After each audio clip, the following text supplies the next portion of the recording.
Good evening, officers, and good evening, members of the public, and to all of those who are joining us on the YouTube channel.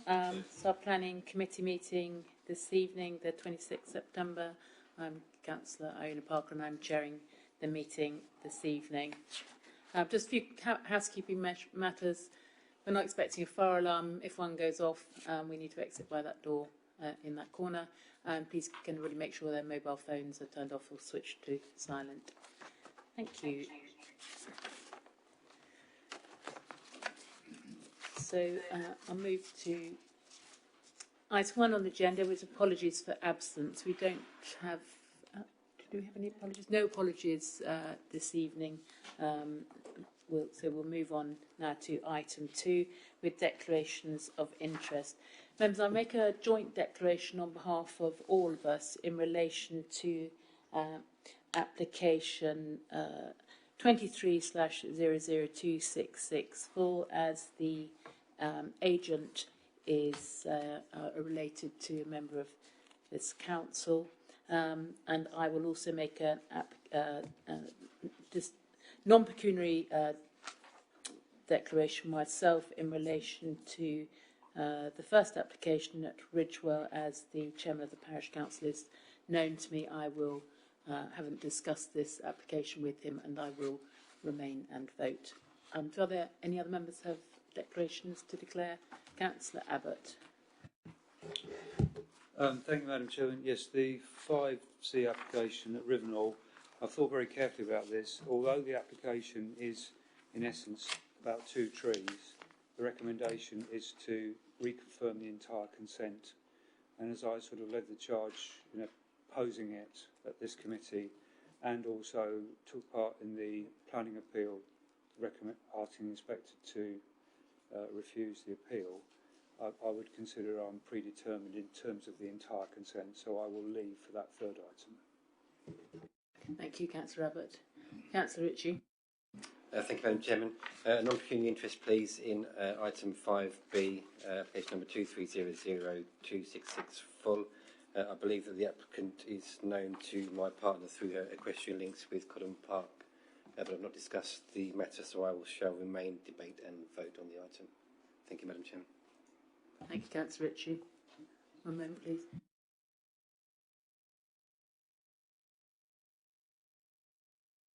Councillor Wright, yes, you do need to declare an interest. Just shout out, I think that's fine.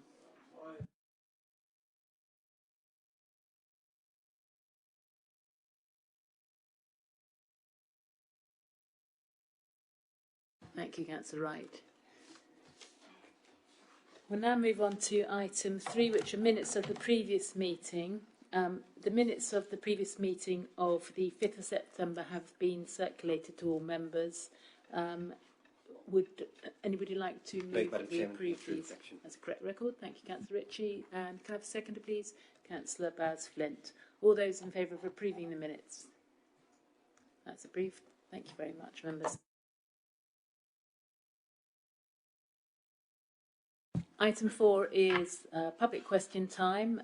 We don't have any members of the public registered to speak on general matters this evening, so we will move on to item 5, which are planning applications. The first application to be considered this evening is application number 22/03221 out, which is land south of Chapel Road in Ridgewell. We have one speaker this evening who's chairman of Ridgewell Parish Council, Councillor Stewart. If you'd like to come to the table, please, and make your statement. Thank you. And press the button and the microphone will come on.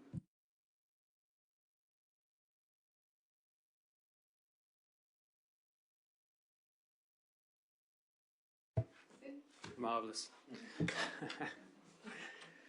Thank you very much for considering this application this evening. I believe you have a written statement, but I'll read it out anyway. We are in Ridgewell, small village of about 250 homes. We're on the the Essex-Suffolk border. Over the last decades, or last decade as well, like most villages, we've lost most of our facilities. We're down to one pub now and a school primary school, basically. We don't have any public transport. The nearest convenience store is the next village, which is Great Oldham. The nearest doctor is in Headingham, so that's about 15 minutes drive. But we are a very close village community, and we are proud of the various aspects of the village. We have a conservation area that dates back to, I think it's about 1600. And we're not, as a parish council, against development. We have had development. We've had 25 houses in the last 5 years, which is about 10% increase, which is roughly what we planned for, I believe, the last round. And there was one development which is reasonably large, about 18 homes on Ashen Road, or the road towards Ashen. And we understand that we do need to grow, we do need new people, and we do need to bolster the schools and the community. So we are divided into two by the A1017 road, which is the main road from Haverhill to Braintree.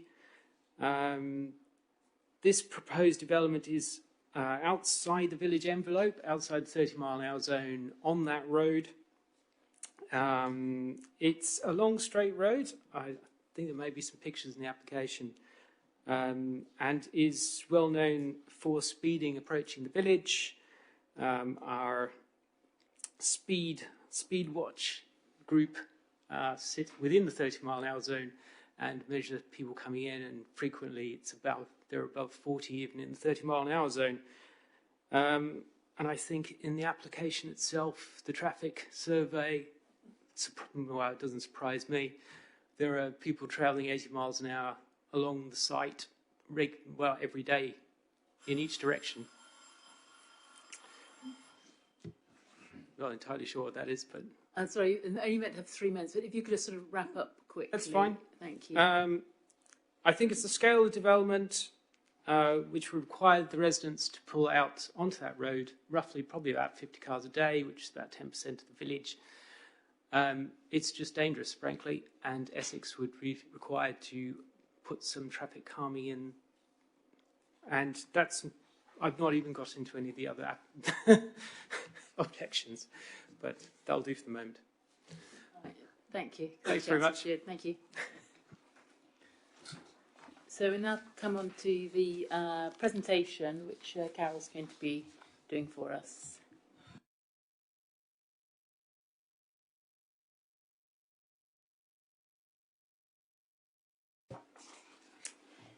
Good evening, members.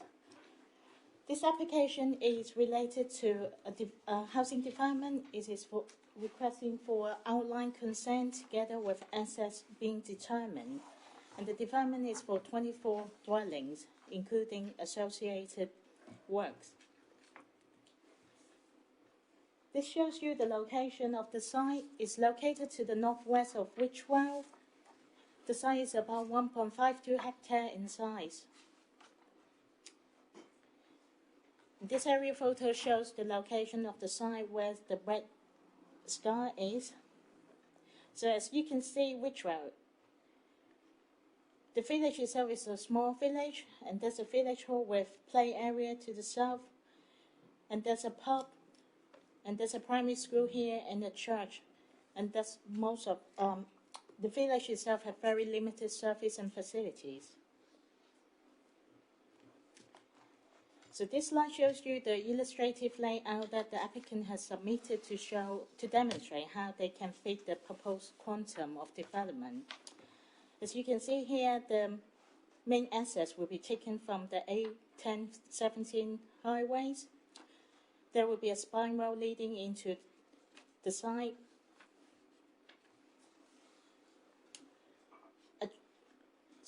An attenuation point is proposed to the north of the site, and an internal informal open space is proposed to the southern part of the site. This one shows you the proposed tree protection plan. The applicant has confirmed that there will be no tree removal for the development. The only tree works that requires to be undertaken will be the removal of part of the roadside hedge as shown here to facilitate the provision of the vehicular access. Part of the roadside hedge will also need to be trimmed and pruned back to allow for visibility sprays to be provided. Additional trees are also proposed to be planted along the public right-of-way to the south of the along the southern boundaries.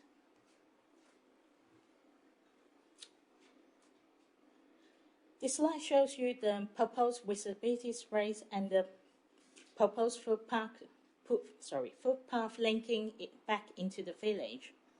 The applicant proposed to provide a 2 meters wide pedestrian footway linking to the existing footway to the north of the allotment, to the further east of the site. Just show you some pictures of the site that taken yesterday, so it's fairly recent. So the top picture shows you the site along A1017. As you can see, this is the roadside hedge, and the proposed vehicular access is taking along roughly around this location. To the immediate northeast of the site, there's 2 pairs of semi-detached dwellings, and currently the site has a vehicular access through this development, and you can see the gate here. This is a photo showing the existing situation of the site. The site is a greenfield site, however, is not in active agricultural use, and you can see there's a lot of vegetation just growing within the site.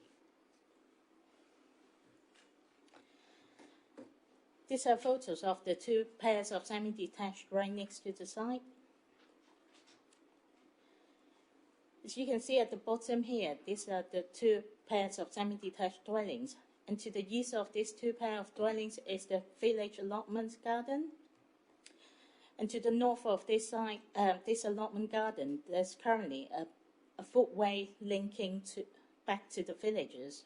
However, the landowner, this land is actually owned by Essex County Council, but not within the highway extent. So the applicant currently do not have easement to use this foot link. And this easement also provide, as you can see, the footpath here underneath it is also is actually a part of a conduit that providing drainage to the 2 pairs of semi-detached dwellings. These 2 photos shows you the internal part of the site. The photos on the left shows the view as seen from the public right-of-way to the south of the site, and the one on the right show you if you view from the middle of the allotment, looking towards, looking westward towards the site.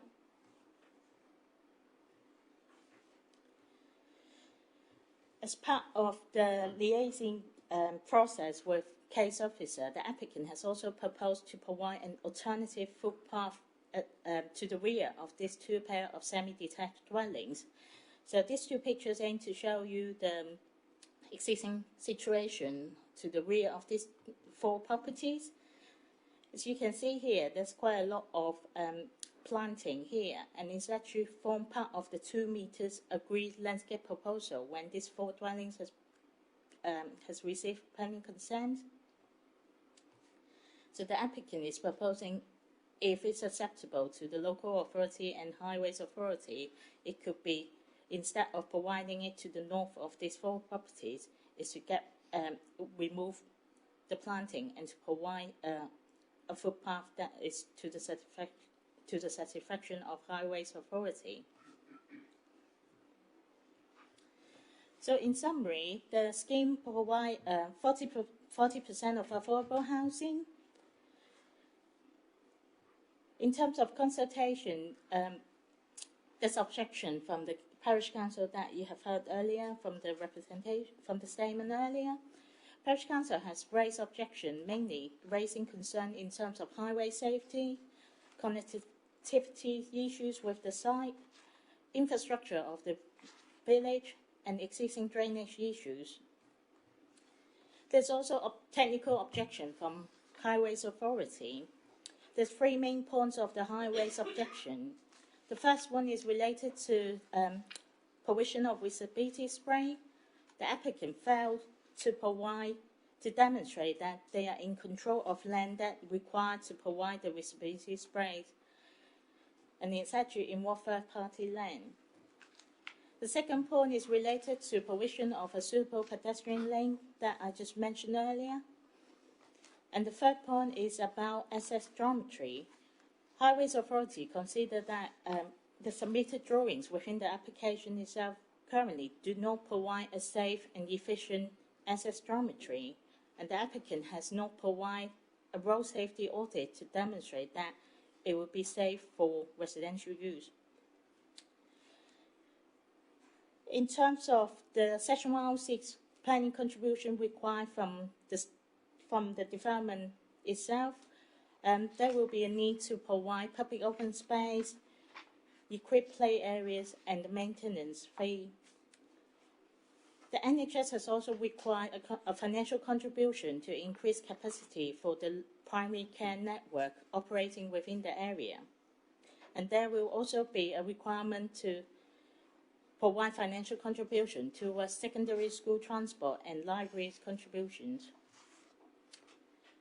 And at the time of presentation, the Council has not entered into a legal agreement with the applicant in terms of the required Section 106 contribution, and therefore it forms part of the reason for refusal. Considerations.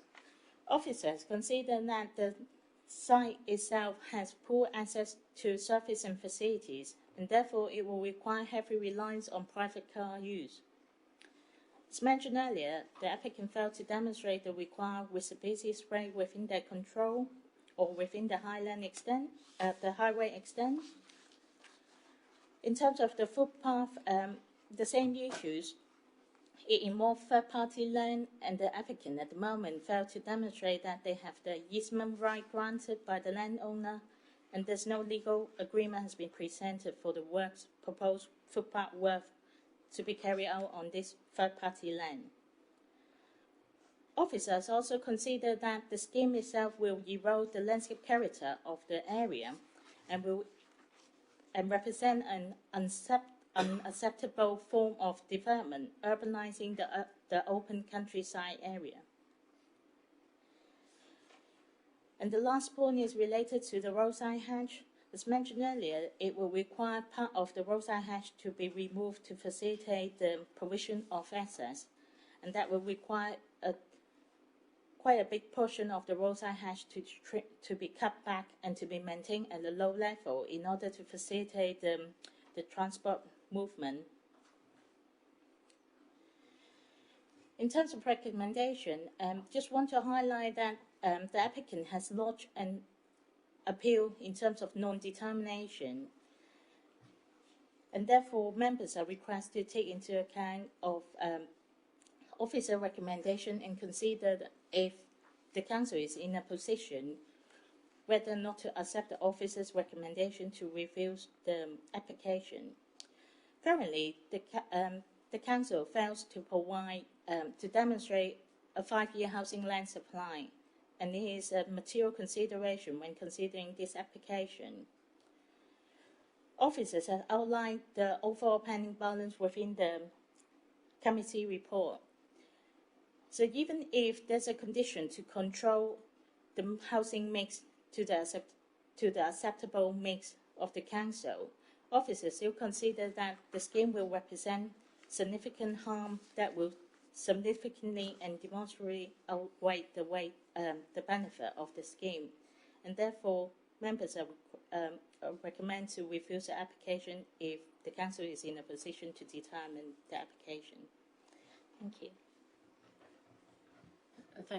Thank you, Carol. And yes, thank you for pointing out again that an appeal has been lodged, and we don't have power to make a decision on this application, but we obviously are able to give our view on what we would have decided had the power still rested with us. So I'll pass this over to members for debate.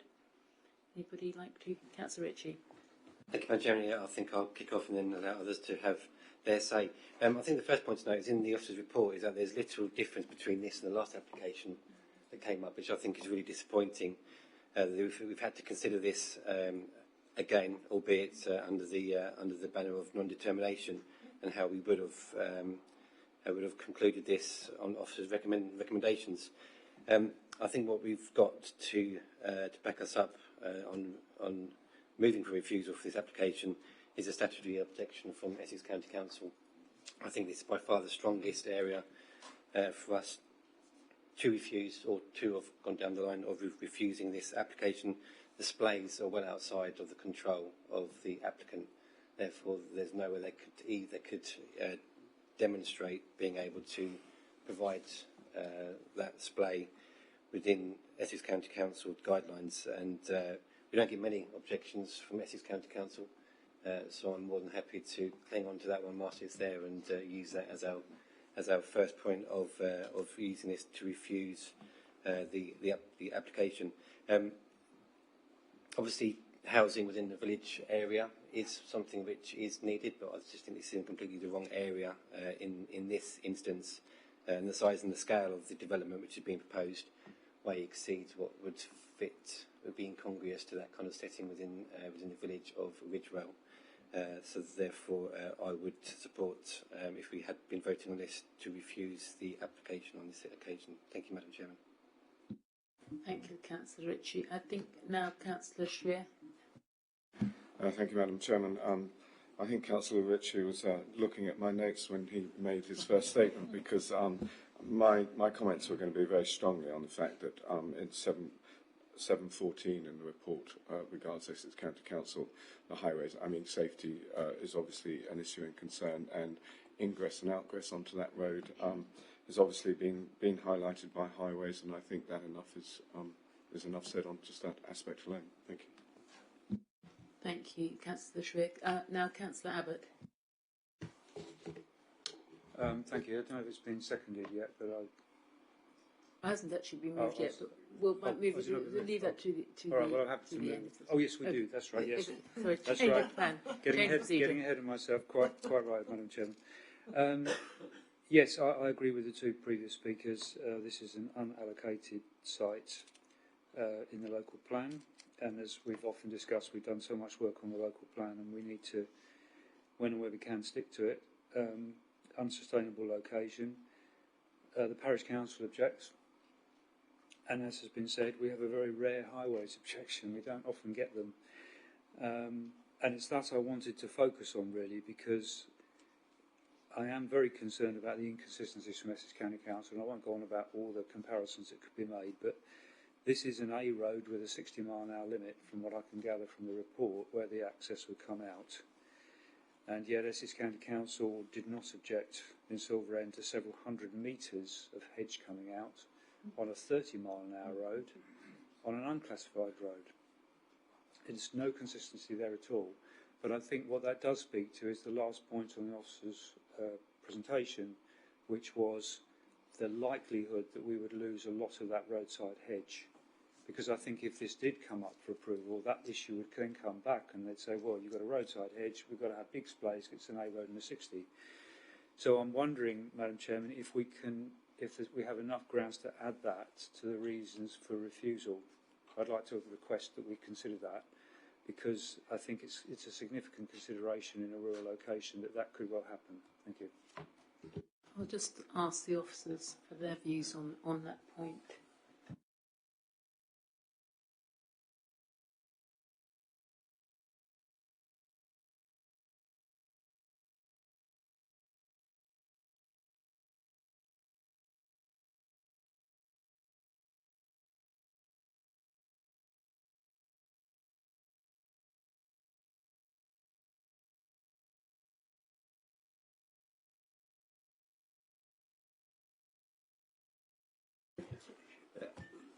Thank you, Madam Chair. But just to confirm with Carol, we think given what Councillor Abbott, the point has raised, we could add it to the first reason of refusal, that in additional harm in terms of sort of visual impact and impact on character, we could weave in the potential loss of hedge to achieve the visibility display, which obviously couldn't be mitigated because it would have to be kept free of planting. So we could do that if that's what members chose. Yeah. Thank you. Councillor Bowes-Fint, I think you would want to speak next. Thank you, Madam Chairman. Along with everybody else, I don't agree with this. to get an objection from the highways, I think we should be framing this, to be perfectly honest with you, because it's so rare that you get that. And in our opinion, with local knowledge, I think we would have liked to have seen them objecting to further. But what also has interested me, somebody else we don't get objections to very often is Essex Police. And Essex Police all of a sudden appear to become lighting specialists. And they've commented on the lighting. So that's another interesting comment and objection in this. But I'm happy to go with everybody else with this, Madam Chairman. Thank you. Again, pass over to Councillor Spray then. Thank you, Chairman. Absolutely agree with all the comments on highways, so I won't repeat any of that. With regards to the other reasons for refusal, I mean, we do and we have sometimes approved developments on unallocated sites and that are on the outskirts of villages, but only where we feel that it is not going to have such a bad impact on the surroundings and on the village. Here we have one of our, it's a small village with what is planned to be, in relative terms, quite a big development, and it's well outside, it's really out in the countryside. I also think it's disappointing when it comes to the third reason for refusal, the Section 106 agreements, that, we've had a letter sent round from a representative from the applicant where he says, we anticipate having all that signed up in time for the appeal. Well, fine. I just think it's really disappointing not to have that done by now. It almost feels like it's a sort of afterthought. Oh yes, all right. Well, we'll make sure we've got that done for an inspector. So I don't think that reflects particularly well on them, to be honest. Thanks, Chairman. Thank you, Councillor Beavis now. Thank you, Madam Chairman. Yes, I would agree with all the previous comments as well. I mean, it's concerning that, we're in this situation this evening, and I would imagine it's because of non-determination that, we're not actually voting on this application this evening, which is irritating. And what I will say is this isn't 150 houses on the outskirts of Halstead and a Greenfield site, which went to appeal because we didn't have a housing number. It's a smaller amount of properties, but in a very rural location. So I don't think we can rest easily, because if this went to appeal, we don't have a 5-year housing supply. So I think that's still, it still is really, really concerning. I think on highways, I would agree, let's frame it. I mean, you hardly ever see 2 paragraphs, let alone 2.5 pages. So I don't know whether someone's shaking up highways, but it was really pleased to see that. But, in terms of policy, it's all there. It conflicts with LPP1 of our adopted local plan. It sits outside the settlement boundary, and it's detrimental to the rural setting and unacceptable urbanisation. So I think we've got strong policy errors as well to refuse this. I'm not sure whether we have refused it yet around the table. I'm more than happy to move. I think we'll just wait until other members have finished to speak. Thank you. If you wouldn't mind, Councillor Beavis. I think Councillor Holland wanted to speak now as well. Thank you, Madam Chair. I fully support all the comments made so far, and having looked at the site, it seems to me inevitable that if the hedgerow didn't disappear as part of the development, it would within the first few years of the development being there, for practical reasons. The point I wanted to make, which I don't think anybody else has done, is that, in my opinion, this development would create a radical change to the approach to the village from the causeway. Because of the depth of it, running back into the fields, much more, would be very, very different. And it would radically change both the approach to the village and the landscape character of the area. And for that reason, I'm fully supportive of the officer recommendation for all of those reasons. Thank you. Thanks, Councillor Holland. This application actually is in my ward, and I do agree with what Councillor Holland has just said. And I seem to remember when it came before us before, a very almost identical application. I think Ridgewell is on the crest on the top of a hill, and any development there would be very visible in the landscape, let alone the other points of that have been made.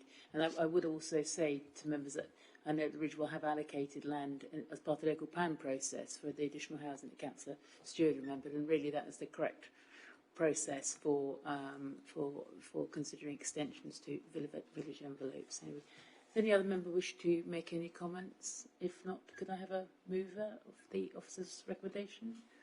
Well, sorry, maybe that's what... So, yeah, thank you, Madam Chairman. I'd be happy to move the recommendation had we been in a position to determine within the timeframes with the additional comment made by Councillor Abbott to add the additional harm to the first reason for refusal for ourselves. Thank you, Madam Chairman. Thank you. Councillor Ritchie and the final seconder. Councillor Abbott. Thank you. So all that has been moved in second that if we had power to determine this application, we would have refused the application. All those in favour? That is unanimous. Thank you, members. Just before I move on, do I need to say that?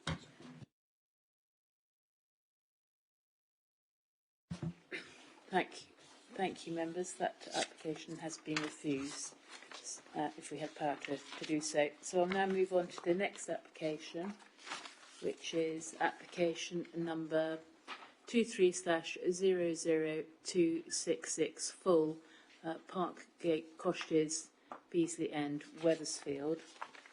I do have one registered speaker on this application, but I've also given permission for another speaker to present this evening, although I would remind everybody that can you please make requests to speak within the timeline. I'm only allowing this because we have a fairly short agenda this evening. So the first person one moment.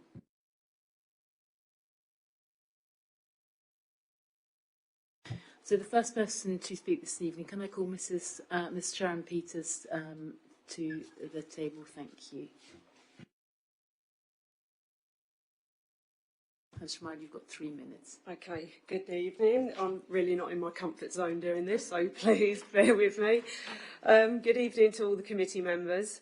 My name is Sharon Peters and I'm the owner of Codham Little Park Farm, Codham Park Drive.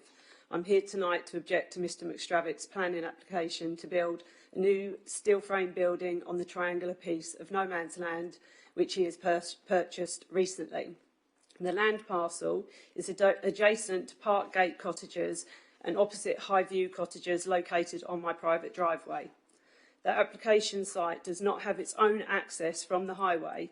The application shows 3 photos of my private drive, which Mr McStravitt does not have any right of way over. Since the purchase of the land, Mr McStravitt has removed the hedge, trees from the boundary and left one tree which is a protected tree. He's put up an access gate and post and rail fencing which is shown in the application. But since then he's added a solid close board fence approximately 2 metres high and added advertising signage, thus now blocking the vision for the vehicles negotiating the bend on my drive. I do not believe that the building is to be used for storage or in any capacity linked to a business, and if so, what traffic movements would this entail? I believe that this application is a smokescreen for the agricultural building to then be turned into a residential dwelling. If it was purely for storage of hay, why not apply to build a building such as in his application photo, an open barn? The building of such a large structure would impact on the neighbouring dwellings, so I hope the application is refused as per the case officer's recommendation. Thank you for your time and for listening to me this evening with my wobbly voice. Thank you. Thanks. Thank you, Ms. Peters, absolutely fine. In fact, bang on time as well, which is very impressive. So the next person who would like to speak this evening is the applicant, who is Mr. Sorry, get my name correct. Mr. McStravitt. It's on already, is it? Hi, I'm Sean McStravitt, the landowner up there in discussion. The barn, the need for the barn is clear. We want to store hay and a compact tractor in the barn to maintain the site and feed our livestock. It makes sense to situate the barn in this location as it saves the need to graze along the neighbouring boundaries. The access to the plot has been there for several decades and was legally registered with the Land Registry in 1953, prior to Cotton Park becoming an equestrian and business centre, which we have no complaints about. During all these changes, the plot is still being used regularly with grazing animals, with no issues to vehicular movements, despite the increased traffic now attending shows in the business centre. Our contribution to the pollution would be minimal in comparison. We have legal access along Cotton Park Drive. We have clear visibility and are pulling off of the road onto our land and cause no obstruction. Highways have no objection to our planning application. The local parish council have no objection to the application, nor do most of the residents. We now own the 5 acres joining this plot, and it shares the same access, and we'll be moving livestock to the site in the coming weeks. So we'll be using the same access that's been there since 1953, twice a day.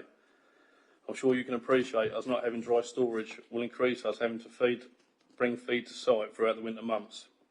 We feel keeping hay in stacks and sheeted up would be unsightly and poses risk to the overhead cabling if the sheets came loose. The use of containers or a large polytunnel does not fit. Bringing hay to site increases the movements.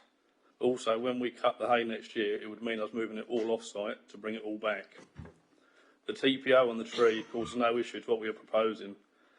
Our plans cause no disturbance to the area, the tree or its roots. If you scale the drawing, you'll see how far the barn would be away from it. Being an agricultural building, the barn will cause minimal disturbance to the ground, hedges and trees. It's not particularly high or big. We're not asking to develop the site for anything other than its agricultural use. We'd be happy to discuss restrictions, have it 3-sided, not 4. Just the need for it.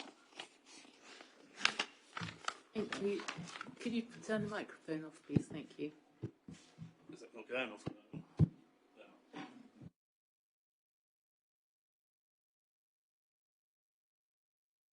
Now move on to the presentation, which is going to be given by Neil. Thank you, Madam Chair. Good evening.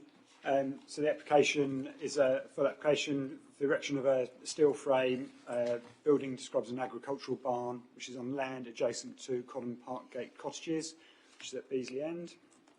So you've got the red line of the site. You can see on the right-hand side there, you see a broadly triangular piece of land on a bend in the road. And there's just for wider context where we are in the district, just to the south of Beasley End.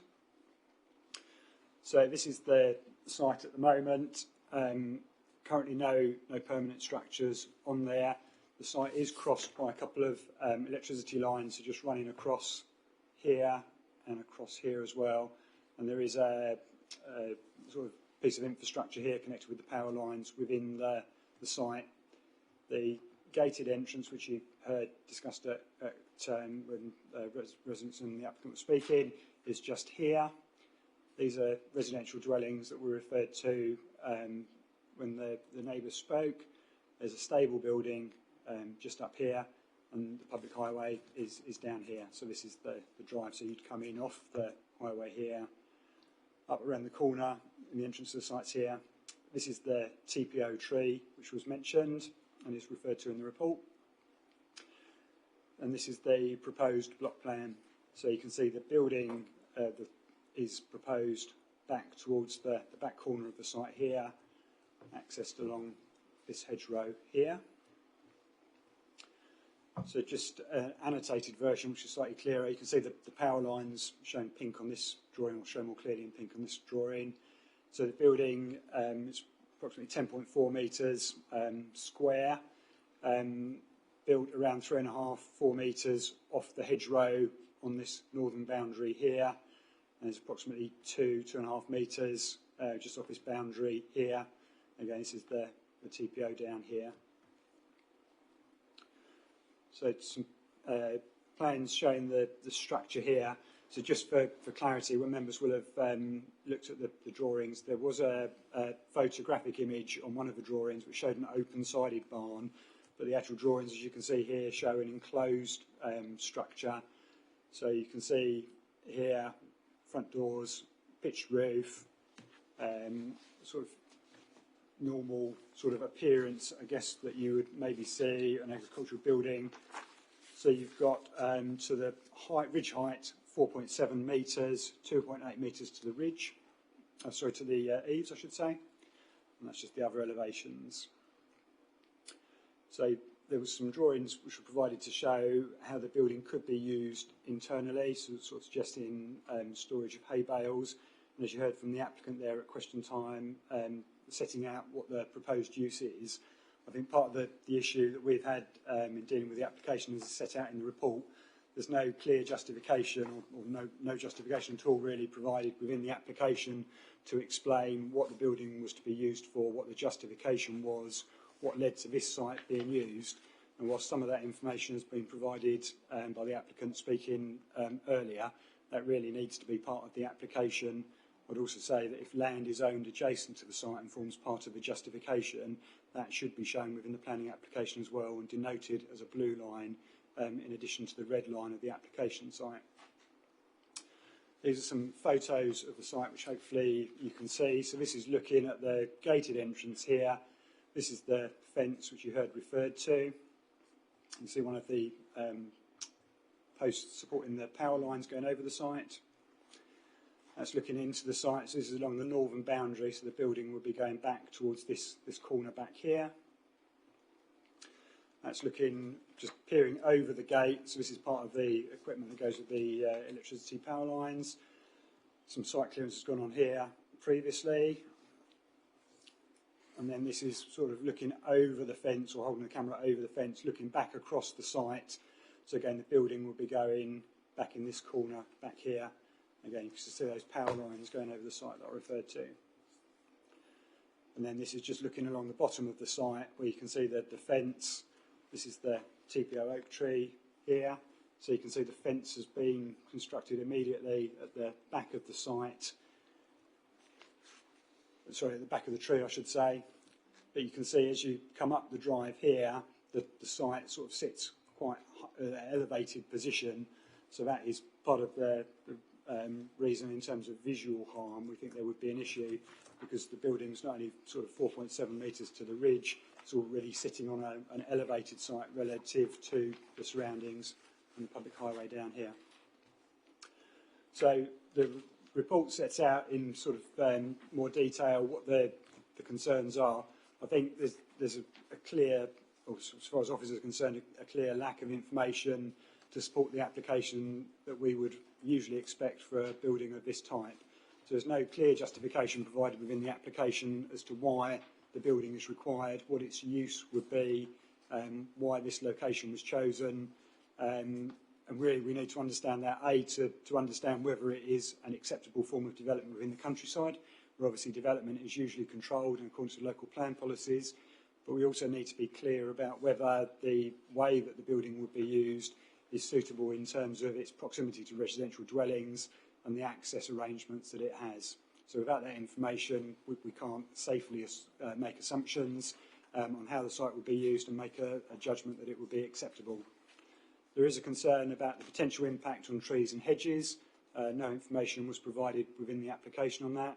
It's not simply about the impact on the TPO tree, which is on the other side of the site, but it's also about being built in proximity to the screening on the northern boundary. If you're building too close and not respecting root protection areas, then potentially what screening there is at the moment could be harmed or damaged and not be retained in the future. So usually we'd expect that information to be provided. And there's also a dispute, as you've heard, about the rights of access to the highway. So we're not making a judgment on that. It's not really our place to judge on a legal matter. But obviously you've heard the issue there, that there is a concern that's been raised around whether there is a right of access to a public highway, which usually we would be expecting, obviously, with any application. So there's issues around the scale of the building, the design of it, its appearance, its sort of impact, the potential impact it has on trees, potential impact on neighbouring properties, and there's that lack of justification. So overall, we feel that there is conflict with the local plan policies listed in the report, and therefore we recommend the application should be refused. Thank you, Neil. Members, Councillor Ritchie. Sorry, Madam Chairman, could I just be really cheeky and ask to amend my NPI that I listed at the start of the session, please? Yes, you can. Could I just change that to It's the objector that's known to my partner, not the applicant, please. Apologies, Okay. Alison. Thank you. Councillor Basflint. Thank you, Madam Chairman. Just for clarity, the fence that's shown in the picture that's along the drive, that's that one. Does that need planning permission? Yeah, so I think the case officers referred to that in the report. It's not a matter that formed part of the application, but obviously the case officers observed it when it's been there. It's been passed to the enforcement team for investigation. There's permitted development rights do exist, so you can put up a means of enclosure up to 2 metres in height, but you can't do that adjacent to the highway. So the issue is, I think, in terms of enforcement, which we'll have to consider, is whether it's adjacent to the highway. So I think in places it's probably set back a little bit more from the carriageway on, like there. But I think as you go round the corners on the earlier pictures, it's closer. I say it's not a matter that forms part of the application, but you're quite right. We have clocked it, and the enforcement team will consider it. Thank you. Councillor Beevers. Thank you, Chairman, and I would agree with the comments by Councillor Bowes-Flint. And I mean, I think looking at it would need to be an enforcement case because of the height of the ridge that the fence sits on. I mean, I actually lived around the corner for 10 years, and I popped out the last few days and had a look at the site.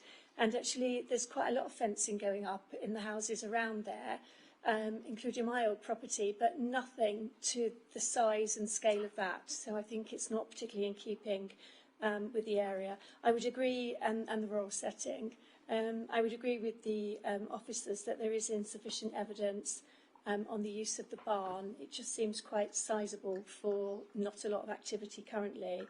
And also, over the years, we've looked at Codham Park, Equestrian. We've had applications come to us. I've certainly been involved with them over the years as a local resident, and we've refused them on the grounds of highways and disturbing the green verges and things like that. So I'd be quite concerned on highways issues. Thank you, Madam Chairman. I'm just going to pass over to Neil. Can I just for absolute clarity, I think Councillor Beevers is aware, but just so everybody's clear, the fence doesn't form part of the application. So just while I note your comments about the impact of it, I wouldn't want anybody to think we're confusing the matters. So when we're looking at the application refusal, it's just on the building. But I think you've got. I just want to make it clear for everybody else, Councillor Beevers, if that's okay. Councillor Abbott. Thank you, Madam Chairman. So I agree with all those previous comments, and it does leave us in a very difficult position as a planning committee when we have diametrically opposed views as to whether an access is a proper access or not. It's something, that puts us in an almost impossible position. Whose information do we believe? We want to believe the correct information, obviously, but it does leave us in a very difficult position. Yes, I agree with the officer's presentation on this. It hasn't been justified. But although I completely accept the point that Ms Jones made, that the fence is a separate issue, and it says that, I think it is a matter of concern, particularly looking at that TPO. I look very carefully at the photographs both sides. That fence goes right through the root area of that tree, and again, completely separate but comparable. In Chelmsford, I was asked by some people I know about a tree on their boundary where the neighbour was building a fence. And I said, talk to the council. The council immediately slapped a TPO on that tree to protect it, and the people concerned had to take great care placing the fence. If I'm not mistaken, on the other side of that fence, there are concrete posts, which presumably are concreted into the ground. So I think there needs to be an urgent investigation as to what harm, if any, there may be none, but if there is any harm being caused to that oak tree by that fence, and indeed the foundations for the posts that support it. But other than that, Madam Chairman, I agree with what everyone else has said, and I will be supporting refusal. Councillor Schmidt. Thank you, Madam Chairman. Just to declare an MPI, because one of the objectors, Mr Sharon Peters, is also known to me, so I just want to add that in case of transparency. Thank you. Okay, thank you, Councillor Schmidt. Do any other member wish to make any comment on this application? Okay, would anybody like to move officer's recommendation? Councillor Ritchie. Happy to move, Madam Chairman. Second, Councillor Abbott. All those in favour of refusing this application? Thank you, members. That application has been refused unanimously. Thank you, members. Now move on to our last application this evening, and I think saying goodbye to Councillor Abbott, who has made his declaration, and Councillor Wright. So the last application this evening is application number 23/01901 VAR variation, which is Phase 4 land northeast of Rectory Lane, Rivenhall. We have, I don't think we have any, oh, sorry, we do have a speaker on this application, Mr. Oliver Spencer, who is representing the, who's the agent. Thank you, Mr. Spencer, and you have 3 minutes. Good evening, councillors. I'm Olivier Spencer from Andrew Martin Planning, and I represent the applicant Bellway Homes. As members may recall, outline planning permission was granted earlier this year by a planning inspector for up to 230 homes, public open space, SUDs, and landscaping at North East Witham Phase 4. Condition 27 of that permission required that 2 pine trees should be relocated within the application site. When the original application was made and processed, Bellway's arboricultural consultant advised that it was feasible to relocate these trees using a tree spade. However, as over 2 years have passed since their first survey, the trees are put on new growth during that time, it is now no longer possible to relocate them with the tree spade. Instead, stage 1 works would involve cutting back the root systems to a size that would enable them to be root balled. Stage 2 would then involve lifting the trees with a forklift and moving them to a pre-prepared final position during the dormant season, with aftercare for several years thereafter.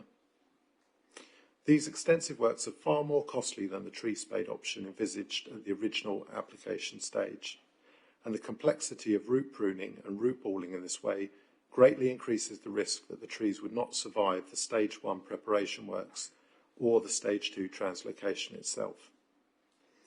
Instead, Bellway is proposing to vary condition 27 to allow these 2 pine trees to be removed and 4 new nursery stock trees of a similar height and size to be planted elsewhere on site, resulting in a net gain in trees. The 4 new trees could comprise a mix of broadleaf and pine trees to add diversity to the site, and would be subject to a 5-year aftercare package. It is noted that a number of new trees on the earlier phases of development have unfortunately died. Some of these were replaced last winter, and Bellway will be surveying phases 1 and 2 again shortly, with a view to replacing the others this winter. The 5-year aftercare package proposed as part of the current application will ensure that the new 4 nursery stock trees survive and thrive. Aftercare will include fitting tree hydration bags and refilling them regularly, closely monitoring the trees during each maintenance visit, fitting mower guards where relevant, checking and adjusting all guards and ties at each visit, removing underground guys after 3 to 5 years if they're affecting tree growth, and removing any damaged or dying branches. So finally, the Council's planning and landscape officers have seen fit to recommend the approval of this variation to condition 27. With this in mind, I respectfully request that members follow this advice and resolve to grant permission. Thank you. Thank you, Mr. Spencer. Move on to the presentation now, which again will be given by Neil. Thank you, Madam Chair. So I think I'll summarise the first slide. So we're looking at a condition to vary condition 27. So I won't read out the whole description because that led considerably. But this is the application site. So this is what's referred to as phase 4 at North East Witham. So just this is phase 1 and phase 2 down here. We've got the Rivenhall Oaks golf course over to the side here. Just this parcel along here. This is the phase 3 Bluebells development by Bellway. And this is Rectory Lane just running along there. So that's just all sort of context for where we are in the district. So the application refers to these 2 particular trees, or a condition imposed about these 2 particular trees. So when we considered and then subsequently the planning inspector considered the outline application and appeal, There was a tree survey which identified all the trees on site and recorded those. There was a particular concern from some planning committee members when the application first was considered by committee around the loss of trees. The applicant, Bellway, considered those comments after the first meeting, and when officers brought the application back for a second time before members, there was a condition recommended, had we approved the application, that 2 particular trees on what was part of the golf course, just down here, would be removed. So these trees, as you can see, are sort of various trees, sizes, were planted for ornamental purposes as part of the golf course. The 2 Scots pines, which were T93 and T94 on the tree report, were identified as being category B trees, so worthy of retention if possible. And as you heard the planning agent explain at question time there, which I won't repeat, there was a proposal put forward to translocate those trees. At the time, they were 7 and 8 metres high, respectively. So planning permission was eventually granted by the planning inspector following the appeal with this condition imposed.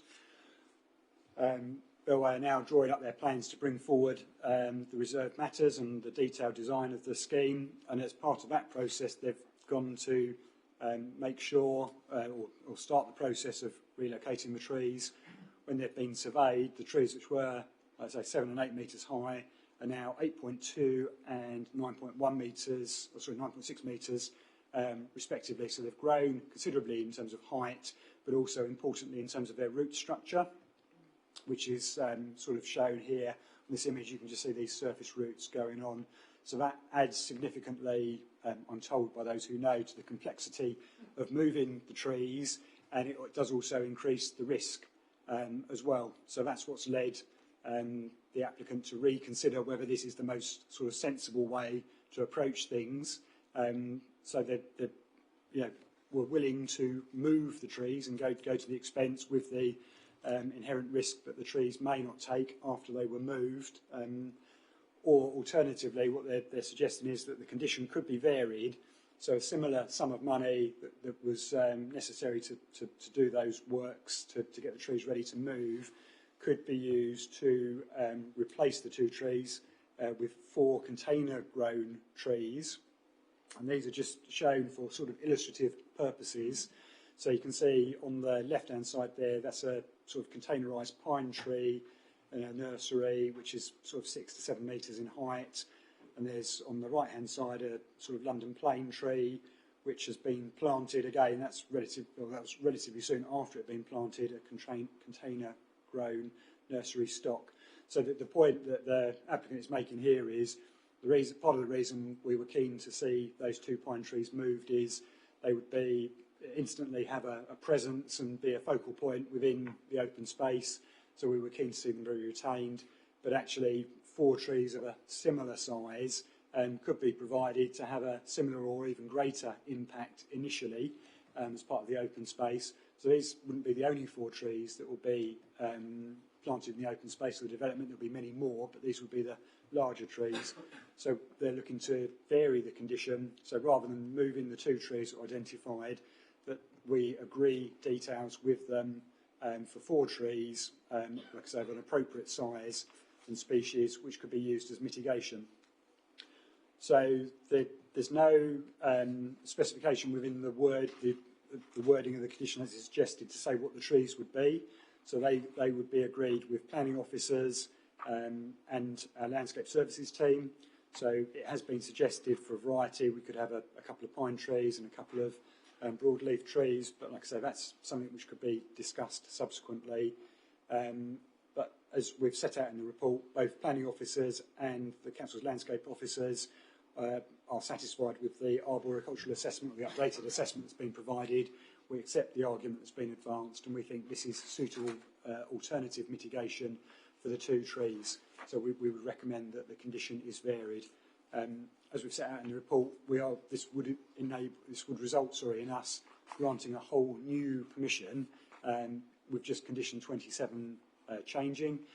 So we'd need to tie the Section 106 agreement and all those obligations originally secured to this new permission, but it would just be this condition 27 that will be changing if members approve tonight. So hopefully that sort of sets out the position. But obviously, if anybody's got any questions, I'd be happy to take those. Thank you. Neil, Councillor Barsland. Thank you, Madam Chairman. Mr Jones, you might not mind the question, but I'm not sure you're going to know the answer. But this is just me asking the question. The example trees were still planted in the ground. The trees that are being suggested here are in pots, am I correct? Which to me tells me that they will still need to be watered. So what happens then? Thank you. Yeah, so as Mr Spencer was explaining, so as well as the details for the relocation of the planting of the 4 trees, there'll be a 5-year aftercare package. Details of that will be submitted. So it will work in 2 ways. So we will have to agree those details, which will include watering, and Mr Spencer mentioned sort of water sleeves or containers that you put around. So they'll be planted with that in mind. But there would be the usual condition, could it be part of the landscaping scheme of the development? If the trees were to fail during the first 5 years, it would be the applicant or the developer's responsibility to replace those. So I think from the developer's point of view and the nursery, I think providing them, because I think there'll be some responsibility on their part. I think it will be in both parties' interest to make sure if the trees go in, that they are watered and well looked after, because they would be expensive trees to replace if any of them fail during the first 5 years. But I think overall, the point of using the container stock or the nursery stock is they will be happier being moved from container stock into the ground than the translocated trees where all the roots have to be trimmed and whatever. So there should be less risk, but with the aftercare as well, that should further reduce the risk of any harm coming to them. Yeah, hopefully that answers the point, or the question I should say. Thank you, Mr Jones. I'm impressed. The reason I say this, Madam Chairman, is because across this district, over the last few years, we have lost a phenomenal amount of trees just due to lack of water and lack of maintenance. And it infuriates me when developers put, and this is not with this application, by the way, this is a just general comment, where developers put trees in and then hope and pray that everything's going to be looked after by magic and that they're going to be miraculously watered by whatever reason. And it is criminal to see it. And opposite where I live, Eastlight have put in 200 trees. It's not one alive now. They've all gone. And the problem is they haven't replaced them neither. So it makes it actually look worse when dead trees are just standing there. But that's just a general comment. But I'm pleased to hear that and that they will be looked after. Thank you. Yes, Neil. Yeah, so absolutely. I think as officers visiting sites, we're often horrified by the sort of failures of trees, across developments in the district. So when we observe it as officers, we raise it. So the enforcement team, it's another job that gets passed to them to pick up and deal. And as Mr Spencer said, when we have raised issues on this particular, or the development to the south, phase 1 and 2, trees have been replaced, and we've identified more trees that failed this year. So we're doing it. I think the problem is because of the scale of development and the number of developments and the number of trees being planted, it's probably a full-time job in itself to be monitoring the trees, chasing developments, making sure it's done. So, it's something the enforcement team are trying to deal with, and the landscape team, but obviously those are 2 teams, as I'm sure you'll be aware, we're struggling to recruit and retain staff at the moment. Can I, if it's okay with the Chair as well, I do apologise. During my presentation, I was supposed to make reference to the late representation we received today, and I apologise for not doing that. I don't think that the comments are right, so the lady who's written in is quite correct to highlight a couple of inaccuracies in the report, which I'll put my hands up to. I don't think they have any bearing on the tree issues. So just for clarity, so we're not doing anything wrong, there was a reference to a construction compound being removed, and that is my mistake. There was 2 compounds actually on the site. So there was a compound just to the north of phase 2. That is still there at the moment. That hasn't been removed in its entirety. There was one further up, which was actually to do with the phase 3 development, the Bluebells. That has been removed. When I was writing the report, I had in mind the one to the north, which has been removed, and I forgot to mention the one to the south. So my apologies for that. and there was a point around my reference to the John Ray Walk and the public rights of way. So the John Ray Walk does cross the site. I inaccurately referred to the public right of way that forms part of the John Ray Walk. So my apologies for both of those. So thank you. Thank you. Just before I call on other members, I just said, Councillor Bass-Flint, I think we now do have changed our conditions to require watering of new trees and hedges. I just wonder, having had a look at condition 11, I think that was probably our old condition. I don't know whether we can require watering, or are we able to require watering of the hedges and trees that should be planted as part of the whole development, or is that asking a bit too much at this stage? I think I don't think we could revisit the condition 11. So the 4 new trees would certainly be covered, because the wording of the condition requires the submission of an aftercare package. So we would get that certainly for the 4 trees. And like I say, I'm quite confident that Bell Way will want to look after those because of the cost and the potential cost of replacing them. More generally, although we haven't got that within the wording of the condition, which is disappointing, there would need to be a landscape management plan, which will be covered by a separate condition. So we should be picking that up through there. So there's less clarity perhaps than you would like in the conditions, but I think it would still be covered. And just on that point, I think the issue with the watering of the trees is the conditions there. But again, if we're not chasing it up and enforcing it, then unfortunately some developers aren't watering them, and the trees are failing, and we're ending up in the situation we are. So.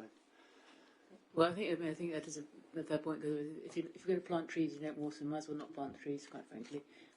Councillor Ritchie. Well, thank you, Madam Chairman. We're here tonight to look at the variation to condition 27. Obviously, we know that the original permission has been established for permission, etc. And as it stands, I know it was quite a contentious application at the time, but it's good that they've come back to us with a variation seeking to change this, rather than just ride roughshod over the existing permission. It's good that there's going to be the net gain of an additional 2 trees. I know Neil mentioned maybe 2 evergreens and maybe 2 deciduous trees could be factored into that, so we don't lose the character of the 2 trees that are inevitably going to be lost. Totally take into account that from the pictures that we've seen this evening in the officers' reports, the routes are travelling laterally, so I think it would be pretty one-way result if you did try to spade those trees out. I think the chance of those re-establishing themselves in a different location would be very limited. So I think if you're diverting the cost into planting some new trees, and I think Neil made the point quite well, they're not going to be cheap trees. These are all whips. These are trees that are well established in height, established in growth, both root and branch. And I think they stand a much more higher chance of establishing themselves in a new location, should we agree to vary this condition this evening. Again, with the details from the Speaker in public question time, I think there's a high degree of confidence that they should stick to the terms and conditions that they've outlined with regards to that request. So I shall support officers' recommendations to agree to this variation this evening. Thank you, Madam Chairman. Thank you, Councillor Ritchie. Councillor Schwer. Yeah, thank you, Madam Chairman. Just to back up comments earlier that Councillor Ritchie has already made, I think there's a very high percentage chance that moving spading 2 Scots pines of surface roots will do not only considerable amount of damage at considerable cost, but also there is the prospect of disease and a very strong prospect that actually they won't flourish, and that the growth will be stunted for at least 2 years, regardless of the amount of watering that you do on it. So I think the replacement is a very pragmatic solution to a problem, and I think the developers, as Councillor Ritchie recommended, the fact that they came forward demanding, requesting this information, this variation, is very good. And also, I think we should think a little bit about the replacement trees, because I think evergreen is great, but we should think about also the benefit that the tree can actually give to the wildlife as well, because you can get fairly sterile evergreen. So I would suggest that something that would support the wildlife and the biodiversity in that game. And of course, with the conditions of the 5-year tree management plan, and to ensure it's watered. But of course, success of planting any tree is best if it's from the 1st of November to the 31st of March. Thank you. Councillor Holland. Thank you, Madam Chair. My understanding, because I used to do some work around gardening and landscaping, is that in actual fact it's far more reliable to plant container-grown trees and get them established rather than try and move existing ones. And one of the other problems with conifers are generally fairly surface rooting, and that actually makes it even more difficult to get them out with sufficient root ball. It's not really a ball, it tends to be almost a plate of roots in many cases. The other thing is that I personally welcome the idea of bringing in 2 additional deciduous trees, because in actual fact they tend to establish better, and in the longer term they deliver greater amenity and also biodiversity. So for all of those reasons I'm extremely supportive of the application. Thank you. Thank you, Councillor Holland. I personally quite like to see an ornamental tree, but that's probably getting beyond the bounds of what we're actually deciding tonight. Any other members wish to make any further comment? No. Would anybody like to move? I'll move officer's recommendation. Thank you, Councillor Spint. In the second. Councillor Holland, second. All those in favour of granting this variation? That is unanimous. Thank you very much, members. That now brings us to the end of our meeting, and we close the meeting at 20:26. I think our clocks are a little bit slow here. Thank you, members.